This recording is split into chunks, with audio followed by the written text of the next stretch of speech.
Well, hello, everyone. Welcome to Tuesday at Behind the Mic Radio. I am your host, Dawn Mack, and so very happy to be here with you. And welcome to all the listeners out there tonight. Man, we have got a show lined up. I'm so excited about our guest. He is a comedian who was the first comedian to ever reach the finals on the NBC hit television show America's Got Talent.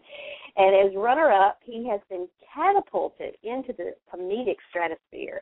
He has appeared on shows such as The Tonight Show with Jay Leno, NBC's Last Comic Standing, The Today Show, and his own series, Too Funny, on the Women's Entertainment Network. And he even starred in his own Comedy Central special, Comedy Central Presents Tom-Cotter. And not only that, but he was featured in the Miramax film, Stop Wonderland. So tonight, we proudly welcome Tom-Cotter. How are you? I'm honored to be here with you, Dawn. Well, hello and welcome. Thank you so very much. I know you've been incredibly busy of late, so thank you for giving us some of your time this evening. We greatly appreciate it. I only work an hour a night, so I have plenty of time to chat with beautiful people like you. Well, you know what? I love it. I love it already. How much time do we have tonight? Oh, wow. So I want to first congratulate you on your enormous success on America's Got Talent. And that's just so huge. I was so excited to hear, to see you on the show. It was just, you were one of my faves, no doubt.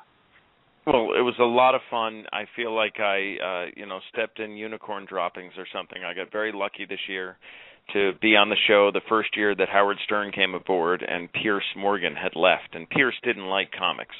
So for 6 seasons of the show, Piers was like a stick in the mud, and comics never moved on. And then this year, the year that I happened to try out for the show, Howard Stern replaced Piers, and Howard Stern, like Howie Mandel, is a huge comedy fan.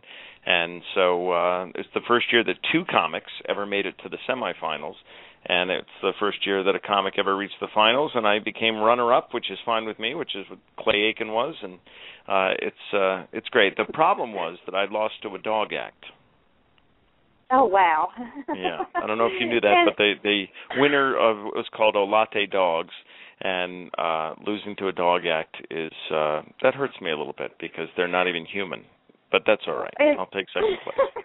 Losing to a dog act is not even funny. No pun intended there. I mean, really. But no, I thought you were great on the show. And, and I think, you're speaking about Howard. I think he was such a great addition because it was nice to see that, and I never really thought about that until you mentioned it, was that in all 6 seasons prior, that there were never any comics on there. But, my gosh, on a show like that, how can you not have a show like that and not have comics in the mix vying for the title? I mean, that's almost senseless, So I'm very excited for you because that is something, that's something that had not been done before on the show. And to have you, even though you were runner-up, sometimes coming in runner-up status is not always a bad thing. I mean, like you said, with Clay Aiken and so many others that didn't win the title per se, gone on to have amazing careers. And considering everything that you've accomplished, I would definitely say this didn't hurt you any, Well, your lips to God's ears. I hope it continues. So far, so good.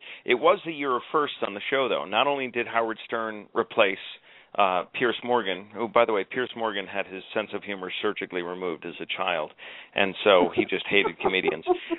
But not only that, but it was the first year ever in 7 seasons of the show that we didn't have a singer in the top 6.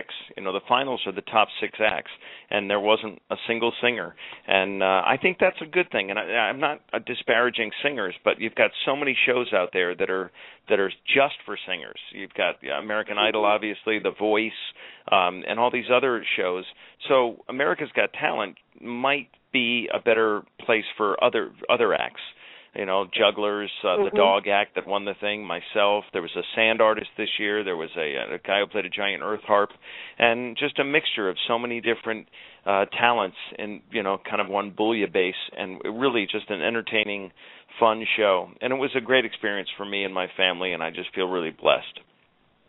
Oh, it is a great show because it is, it kind of departs from the norm of what we can normally see, in terms of all the singing variety shows out there. And this really gave viewers some unexpected talents that emerged that, you would never traditionally see on a show in the first place. So it's always interesting to see what they're going to bring to the forefront. So one thing I'm curious about, have you always been a funny kind of guy?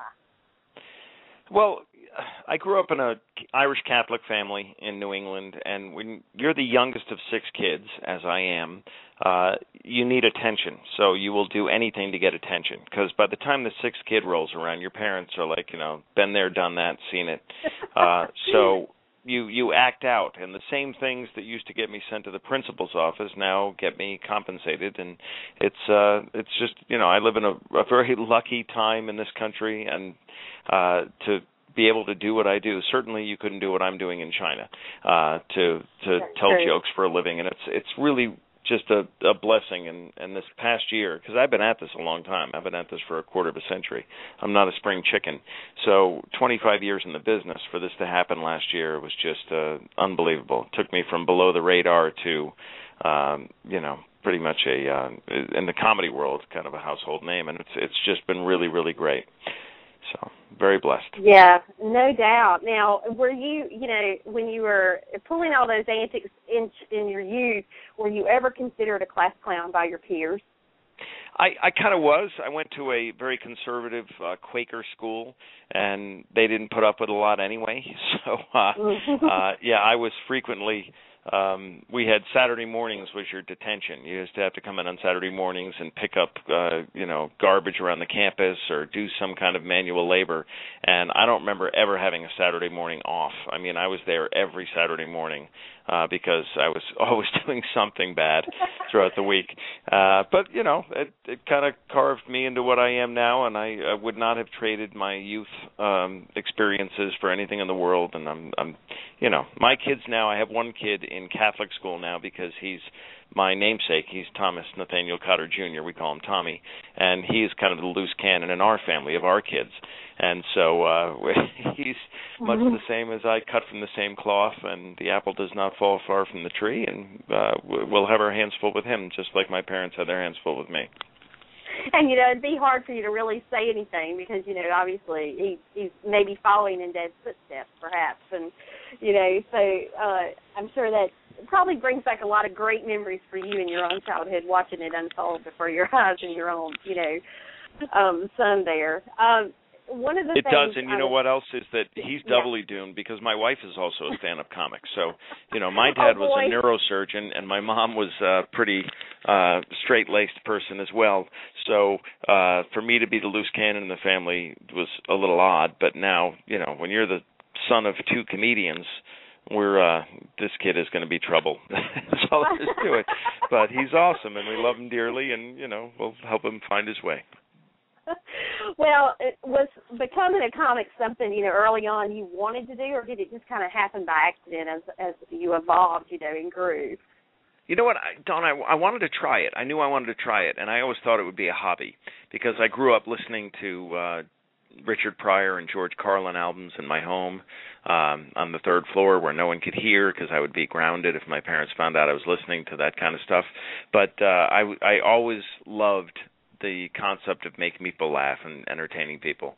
So I knew that I at least wanted to do it as a hobby at some point. And then when I got out of college, I was going to go to law school, and I took the LSATs, and I was all set to apply to these schools. And I just said to my dad, I just want to get this comedy thing out of my system so I can really dedicate myself to law school. And that was 25 years ago, and I have never looked back. So it kind of took over my life, and it's just it's not an easy life. Even today, I'm calling you from Las Vegas, where I am, and my kids are in New York. So I'm missing my children. They were out here for a week for spring break last week, but time away is difficult. It's not an easy path. It's the road less traveled, and there's a reason for that. It's not the same as most people having a 9-to-5 job and sleeping in their own bed every night. But it's the path that I've chosen, and again, I wouldn't trade it for anything in the world. I really love what I do. So. And that's always the secret, I think. When you're doing what you love, it always makes those rigors of being on the road and different things that may come into play always, worth it so much more, even though it can be tedious, I'm sure. But, at least it helps to really love what you do. I've always been a big what is the old adage? sort of Find something you love to do and you'll never work a day in your life. And that's kind of the way it is. That's so very true. Now, who do you consider to be some of your biggest inspirations? Well, because I'd like to remain married, I will say my wife, who's a stand-up comic. But also, I mentioned Richard Pryor and George Carlin, and then certain humorist Dave Barry is not a stand-up comic, but he's just a great author and a great writer and a just marvelous humorist. So he was big. Johnny Carson was, when I got into the business, I sent out a cassette tape. That's how long ago it was, 25 years ago. I sent out a cassette tape to three of my idols at the time, which were George Carlin, Johnny Carson, and Rodney Dangerfield. And George Carlin was the only one to respond, and I'm pretty sure I won't hear from the other two now that they're deceased. But he was kind enough to reach out to me and say nice things and words of encouragement, and thank God I wasn't home that day because he set them into my answering machine, so those are archived for the rest of my life. And I've tried to do the same thing now. If people that are newer at comedy try to reach out to me, I give them whatever advice I can and encouragement. And those guys were really that list of those five people. I'd say Pryor, Carlin, Carson, Dangerfield, and my wife. Maybe those are the ones that inspire me the most.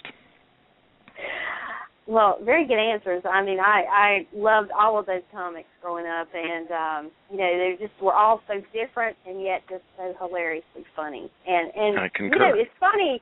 It's so funny because when I saw you on America's Got Talent, I was so impressed, and immediately, I mean, it wasn't like you're not the kind of comic where there are some comics out there where it takes a bit to kind of get what they're trying to convey. With you, it was instant. I was laughing, I was rolling. I mean, it was absolutely hilarity. And I thought, he is really. I can't believe he's on America. He should already be, the household name that we're now seeing him for being now. I mean, you were phenomenal. And you're very kind. Thank you. I was really surprised that you didn't win, to be honest. I mean, you were that good. So I was a little surprised there, but I knew beyond that. I said, he's got it made now.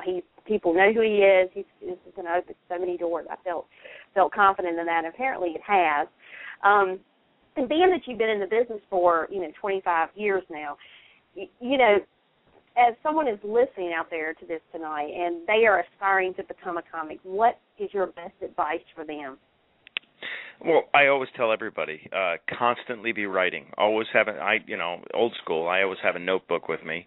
Now I take notes on my iPhone, but always be writing things down, no matter how ironclad you think your memory is. If something strikes you as funny, if you see something, observational humor, or you hear something that someone says and they don't even realize they're being funny, write it down. And then the other thing is stage time. You just need to be up in front of an audience. The more comfortable you get in front of a crowd, the better your comedy will be. And those are the two ingredients. Always be writing and always be performing. And those two things will catapult you eventually to where you want to be. So that's what I did. Well, and the other thing is, networking. Anytime you can talk to other comics that have experience that you don't have, you're going to learn from them. And like in any other business, much like in the radio business, for example, or if you're selling insurance, networking is a huge thing. You learn about your industry and you learn about your business and you get contacts, and that's what gets you more work, and work begets work. So those are the three things I say that are very important ingredients to a successful stand-up career. Well, one of the things that I've always been intrigued by is when I watch comics, their material is so hilarious, and, the audience is just rolling there in stitches. How do you as a comic manage to keep it together? Because the material is so hilarious that, I guess you rehearse it so much that it's maybe funny but not funny, like you can control it, but it's always amazed me how a comic can stand up there just a straight face and the audience is just going to pieces, So how do you have that control when it is such funny material?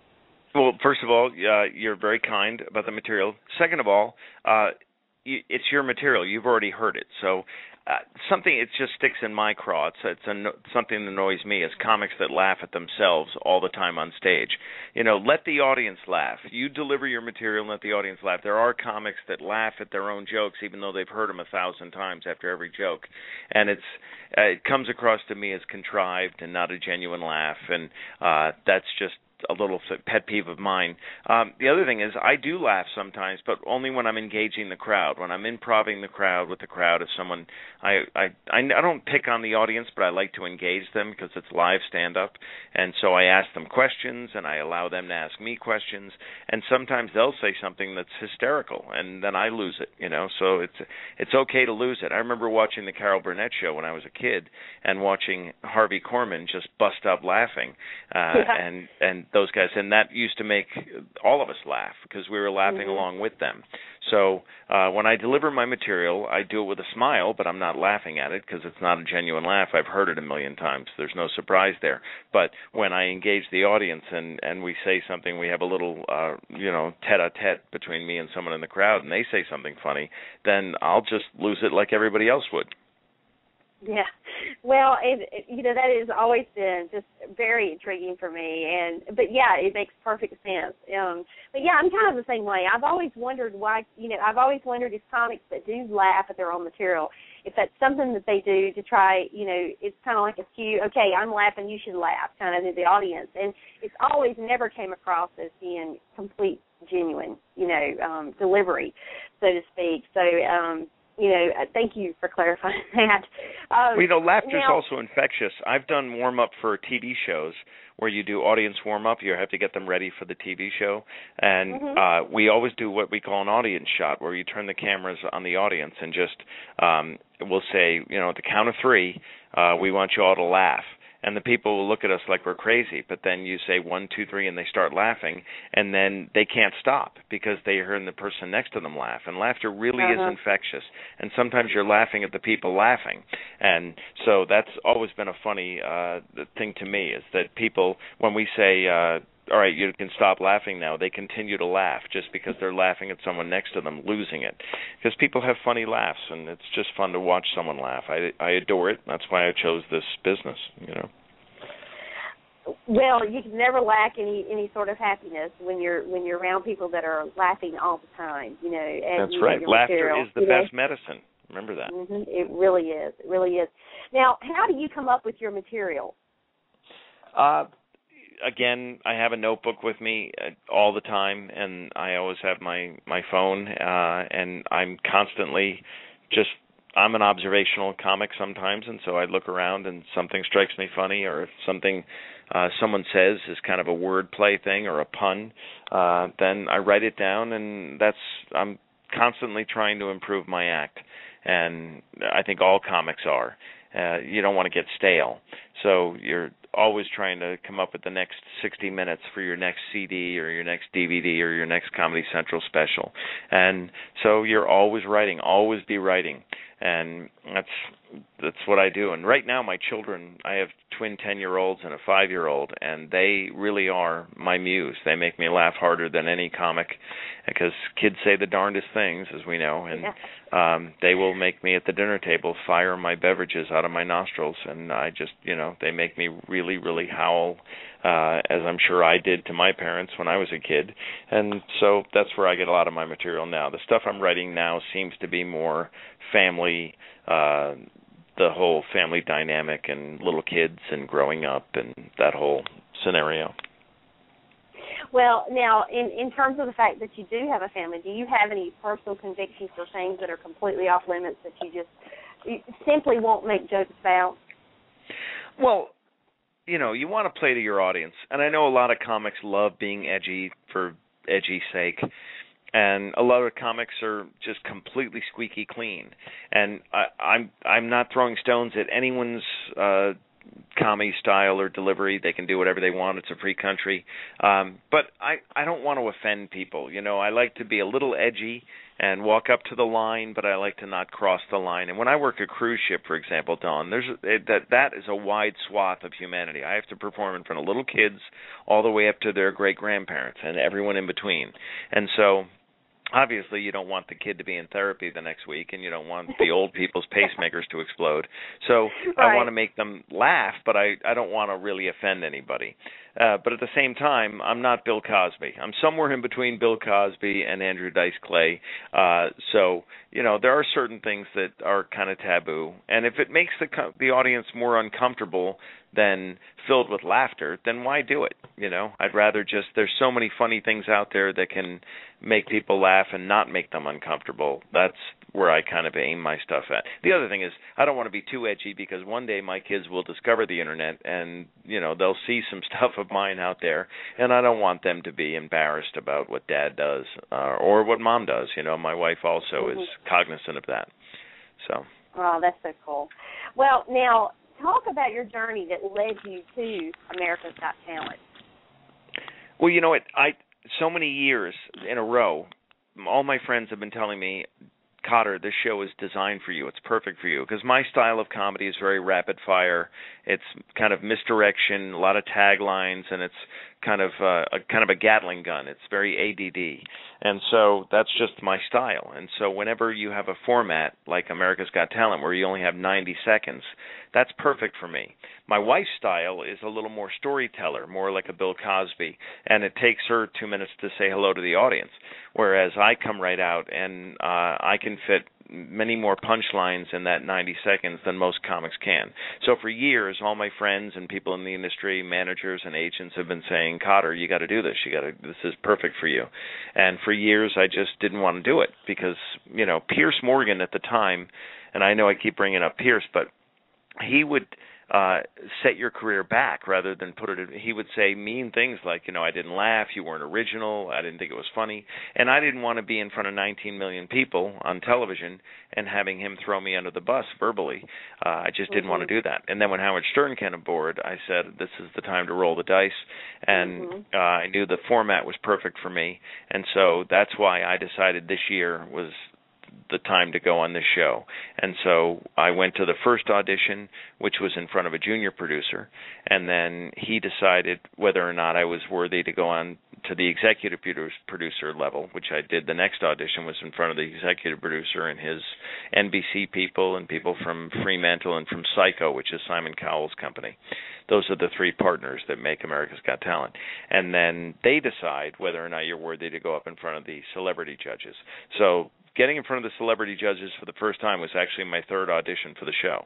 And I came out in the Hammerstein Ballroom in New York City for that audition, and I was the 11th out of 13 competitors that day, or people showcasing in front of the, and so I thought I was going to get eliminated. And then the truth is, Dawn, I never thought I'd make it out of the quarterfinals based on the past experience of the show, even without Pierce. Comics just have never done well in that format, so I never thought I'd make it out of the quarterfinals, and to be standing there at the end with Olate dogs, the final two, was just as shocking to me as it was to the rest of America. And so that's how the journey went. And then we went to the Vegas round after the New York round, and they cut it down to 48 acts out of 7,000. And the top 48 moved on to the live TV shows. So then we had the quarterfinals, the semifinals, the finals, and the grand finale. And at each step, the judges were unbelievably supportive. They never said a bad syllable about me. They were very, very kind to me the whole time. And the truth is, I thought the guy who played the earth harp was going to win the whole thing, or the sand artist, which is why I showed up with wire cutters and a leaf blower at the finals. But what I should have done is spike the dog's Alpo. And there we have it. By the way, the dogs got their puppy treats from Lance Armstrong, so, yeah. Well, now we know. Now you know. Jeez. So. Yeah, I mean, really, if we had just known this sooner, you'd probably be sitting in the winning spot right now, right? I am so delighted with the way it worked out. I really, once again, did not expect to go as far as I did. So people think I'm bitter and hostile towards the dogs. I love the dogs. They're a great act. And W.C. Fields said, never try to follow dogs or kids. And he was right. So, Britain's Got Talent was won by a dog act this year also. Oh, wow. It's the year of the dog. dog. Act conspiracy. It's the year of the dog. That's right. Now, did you find doing stand-up under pressure in a competition much more tedious than just doing normal stand-up? Were you under any kind of pressure at all? Considering, of course. They do that to you. They want to make great TV, so they put you under a lot of pressure, and they really do mess with your head through the whole process. The Vegas round in particular, you're in this holding room. It was a giant room, and we were in that holding area all day. I mean, I spent more than 12 hours one day there just sitting in that room, and you had to be escorted to the bathroom because they were afraid that you would wander off or something. So and then they try to get you to badmouth the other comedians. There were 6 comedians in the Vegas round, and they pulled us all aside and interrogated us. They sit you down in a chair and have bright lights like you're being interrogated by the Gestapo, and they give you leading questions, hoping that you're going to verbally defecate on the other competitors, and none of the comedians would do it. We all said, nope, I'm not going to do that. That's not up to me. I don't even know these guys. I'm certainly not going to throw them under the bus. And but some of the magicians badmouth the other magicians, and it just makes for good TV. It's good drama and good TV.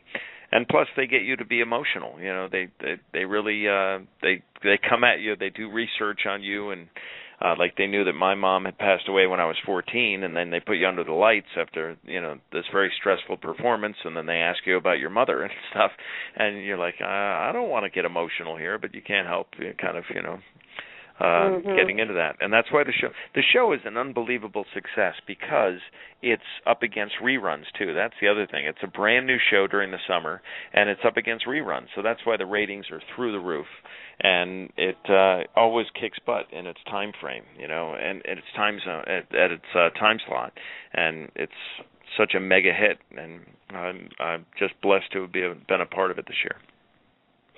Oh, no doubt about it. Now, you have been in demand quite a bit since competing on America's Got Talent, and has all this felt like a huge whirlwind to you ever since? It really has, but it's neat, and I feel like because I've been at this for 25 years and dreaming of this, that I was prepared for it. And, I married a comedian, and so, who needs health insurance? Who needs financial stability? Who needs a 401k? We don't have any of that. I'm a member of SAG and AFTRA, which are the two entertainment unions, so I have a small little, from doing commercials and everything over the year, I have a small pension coming, but certainly not enough for a comfortable retirement. So this really was the right thing to happen at the right time. Plus, I have 3 kids that have, college tuition facing them coming down the road. So this whirlwind I was prepared for, and I was hoping for it and dreaming of it, and it's happened. And now my price in the corporate market, for a comedian, it's all C's. It's corporate, college, cruise ship, casino, and comedy club. And they kind of pay in that descending order. So the corporate work and the college work are it's just never ending. And plus, since the show ended, we were contractually obligated to come out here to Las Vegas and do the America's Got Talent live show at the Palazzo, which we're doing now until the 14th of this month. And it's been great to be able to perform with all the finalists and on a Las Vegas Strip show. That's been great. And then during the days off, I'm on the red eye the night before to some cool place to go tell jokes in front of a big corporate audience or a college. So it's been whirlwind.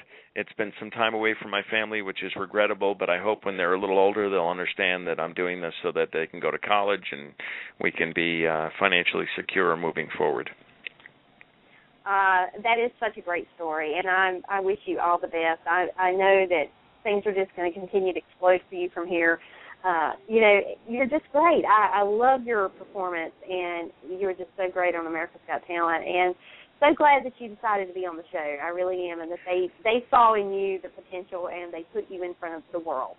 So, it's just a great opportunity for you, but one for us to see, a new comedian that we had never seen before. So that is just incredible.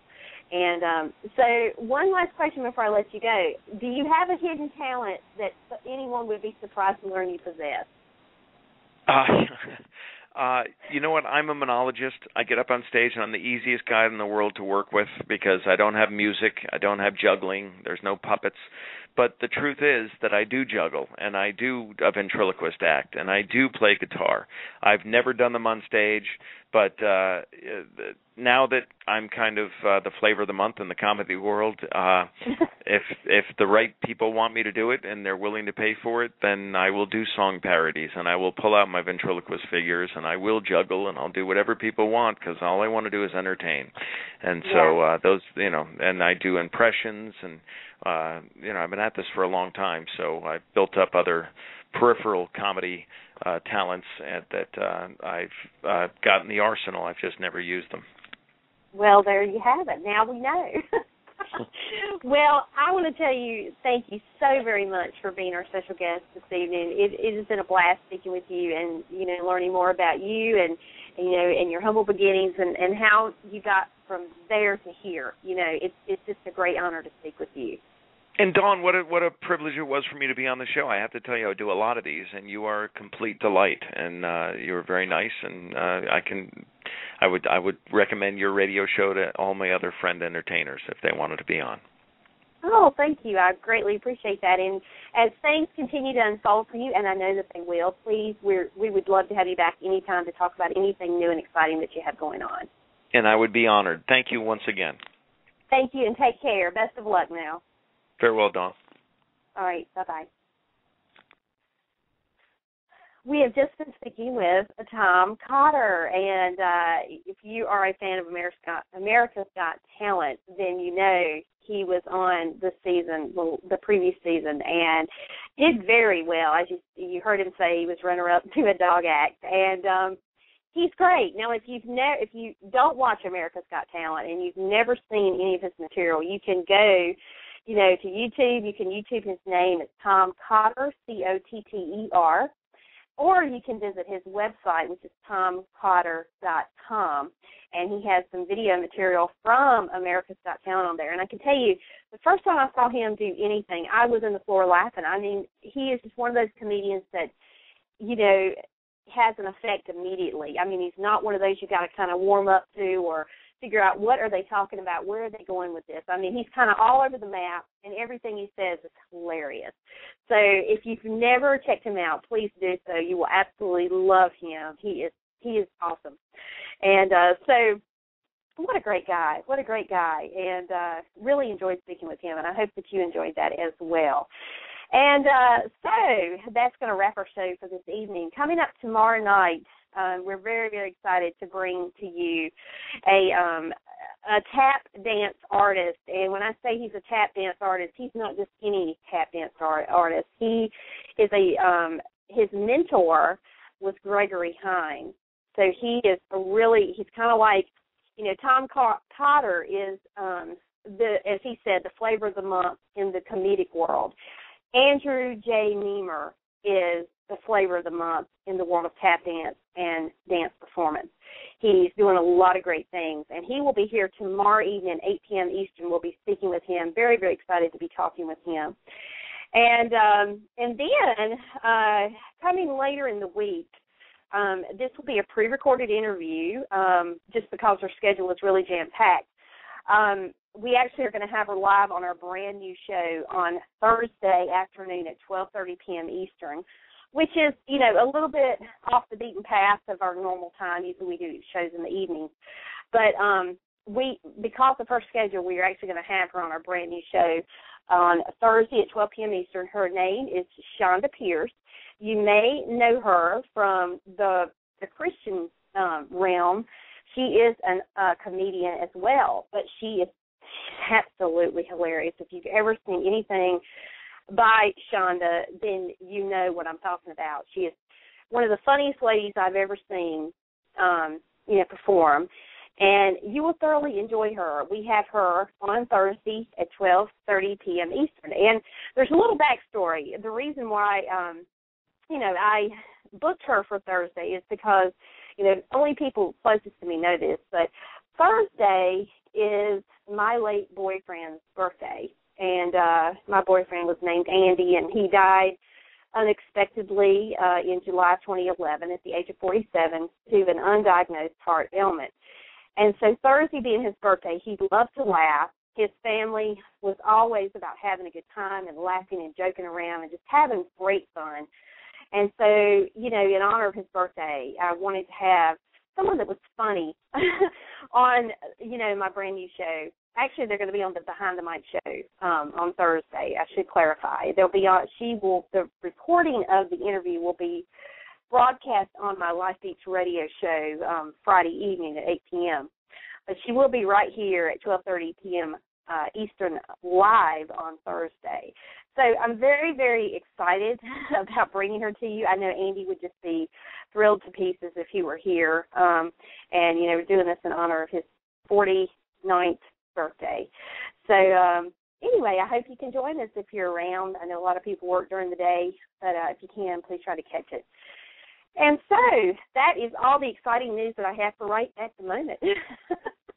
We are still booking guests for all of our shows. As you know, we have 3 shows. We have this one, Behind the Mic Radio. We have Jam and Jukebox Radio, which is, you know, we do music and interviews of indie artists. And our brand new show, which is going to premiere on Thursday, is called Life Beats Radio, and it is an inspirational, Christian-based, faith-based format. And so all the music we play will be Christian, faith-based. Our guests will be faith-based. You know, we will be doing some shows within the show that we, you know, wouldn't normally do on our other 2 shows. So it's just going to give us a lot of opportunity to do a lot of different things and hopefully be an uplifting and inspiring place to be. So with that, I will wrap and tell everyone to have a great evening and a wonderful day tomorrow. And we will be right back here tomorrow evening with Andrew J. Niemer at 8 p.m. Eastern. All right, everyone. Take care and have a great night. Good night, all. Thanks for listening to tonight's show. You can connect to Behind the Mic Radio on Twitter at BT Mic Radio and on Facebook at Behind the Mic Radio. Check out our website at BehindTheMicRadio.com. Also, follow us right here on Blog Talk Radio, where you can stay up to date on all upcoming shows. Every episode is available for immediate download upon the conclusion of each broadcast and, as always, on iTunes. Thank you for joining us.